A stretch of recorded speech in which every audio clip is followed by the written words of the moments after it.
Ready.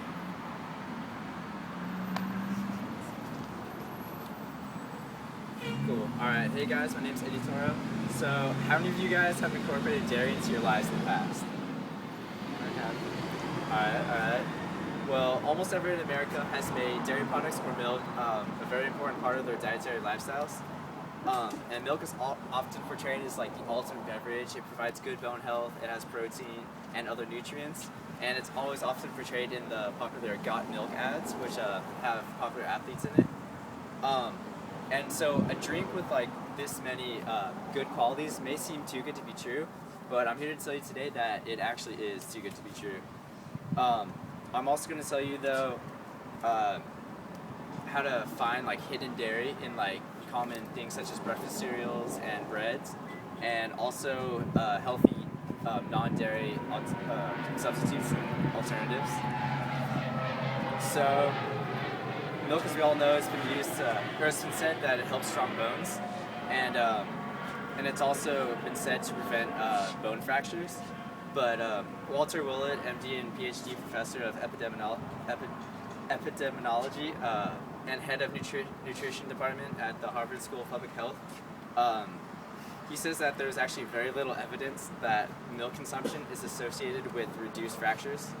And he's also pointed out that countries with very low dairy and milk consumption have also been linked with very low rates of fractures. And other than fractures, there's also been research to show that that milk has very little effect on bones as far as benefits. And in 2005, a review was published in the pediatrics that showed that bone integrity was not helped at all by milk consumption.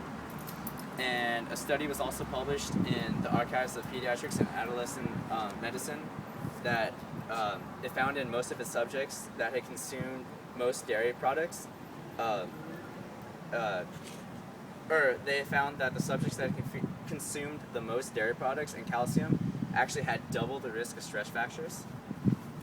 And on top of all of like the non-bone benefits, milk is also very high in calories and saturated fat.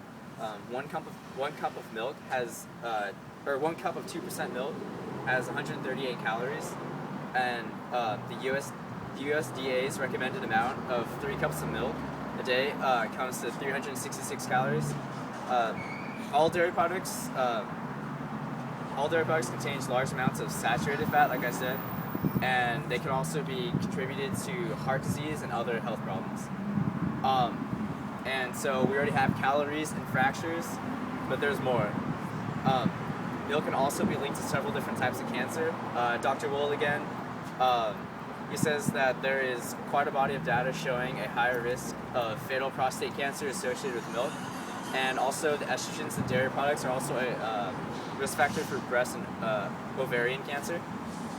And also, cows were never meant to produce the amount of milk that they do, and so to get them to produce,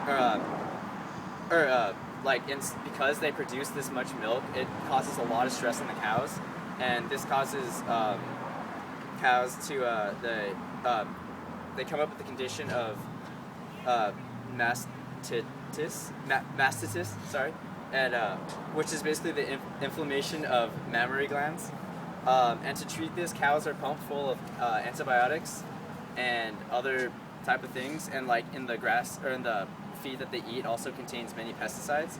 And so these antibiotics and pesticides, they are actually, traces of them can be found in the milks we can buy at stores and other dairy products such as cheeses or ice cream or yogurt. And these toxins, they don't leave the body right away. They actually can build up in the body to unhealthy amounts, and this can lead to affecting the immune system, reproductive system, and central nervous system in a very negative way. Also, many browns, so in order to, if you still really like dairy, or it's hard to find dairy in a lot of things that don't really seem like they would consist of dairy products. I mean, like I said before, bread and breakfast cereals are very popular for having these dairy products in them. And but if you still like dairy, and you want a substitute for it, many brands provide things such as dairy, soy milk, and soy milk, which contains no casein or lactose. And casein is the protein found in cow's milk, and lactose is the sugar found in milk, which most people are like have a reaction to.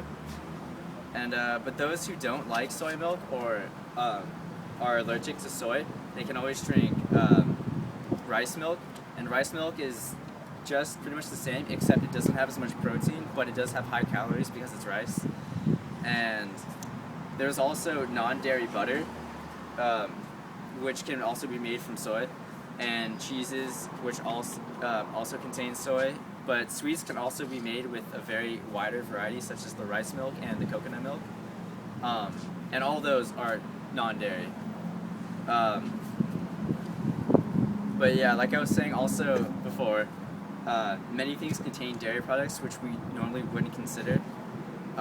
Boxes of cereal contain casein, which is again the fat, or the proteins in milk, and non-fat milk powder and whey protein, which can, again, it sounds familiar because it's usually used in protein powder, and so people just see it and it doesn't click that it's milk right away. And also cereal bars, like anything like from common chewy bars or granola bars, they also contain some form of butter or casein.